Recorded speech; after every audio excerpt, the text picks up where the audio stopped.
Salut tout le monde, j'espère que vous allez bien. Aujourd'hui, nous allons parler d'une créature que tout le monde connaît et qu'on voit souvent dans les jeux vidéo, animés ou les livres. Et je parle bien sûr des ghouls.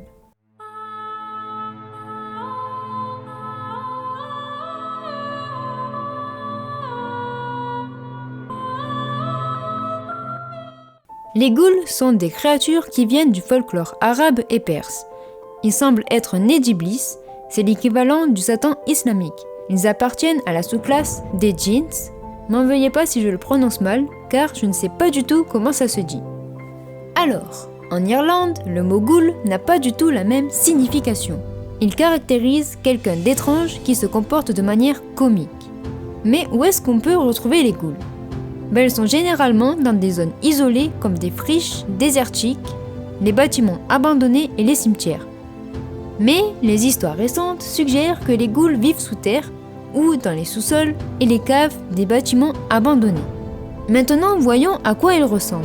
Elles possèdent de terribles griffes tranchantes et la plupart du temps, elles sont représentées avec un corps capable de se tordre dans tous les sens et un menton élargi vers le bas. Elles sont polymorphes, ça veut dire qu'elles peuvent se transformer en n'importe quoi. Mais on les retrouve généralement avec l'apparence d'une hyène ou d'une femme. Même avec cette apparence, on peut les reconnaître car elles gardent toujours leurs pieds fourchus. Allez, passons à leur nourriture. Ce sont des démons nécrophages. Elles arpentent les cimetières pour manger les cadavres récemment mis en terre. Mais elles mangent le plus souvent de la chair fraîche en se jetant sur ses victimes pour les dépecer et se délecter de leur sang et de leur chair. Erk, c'est dégueu, ils mangent des cadavres.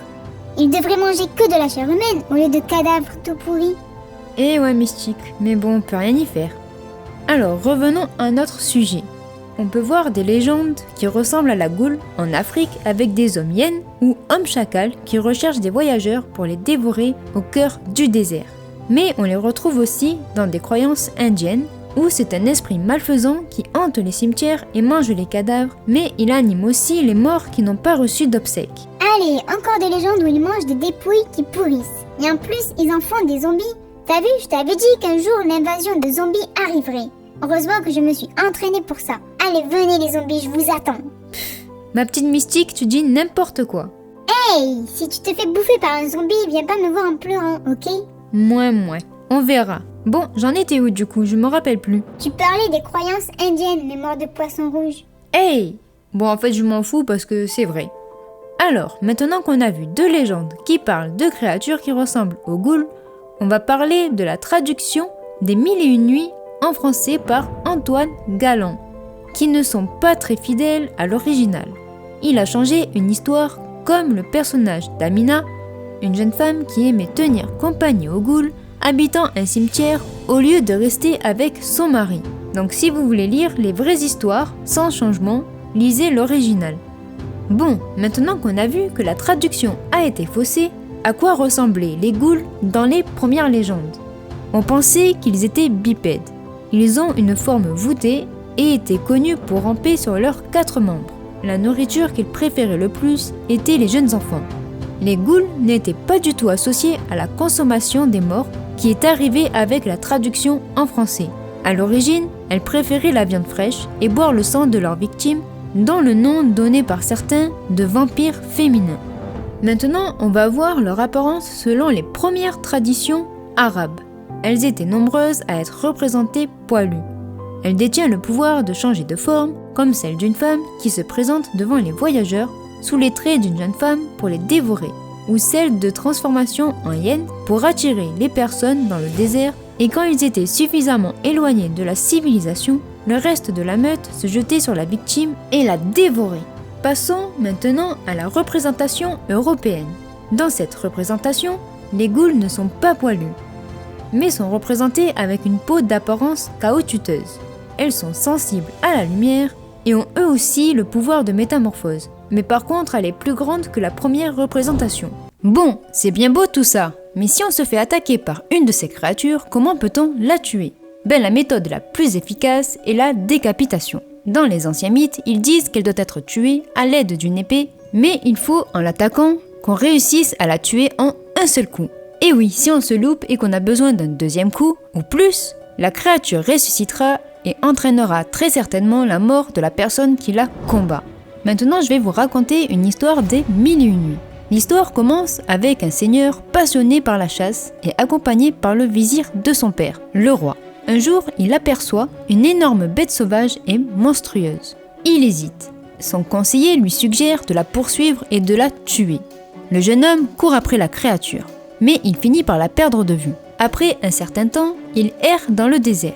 Il rencontre une princesse, elle aussi égarée. Après avoir écouté sa mésaventure, il accepte de la transporter sur sa monture et poursuit son chemin. Une île inhabitée apparaît à l'horizon. La princesse demande à y faire une halte, mais elle met beaucoup de temps à revenir. Donc le prince part à sa recherche et entre dans une tanière où il découvre la véritable apparence de sa compagne de route, une répugnante goule.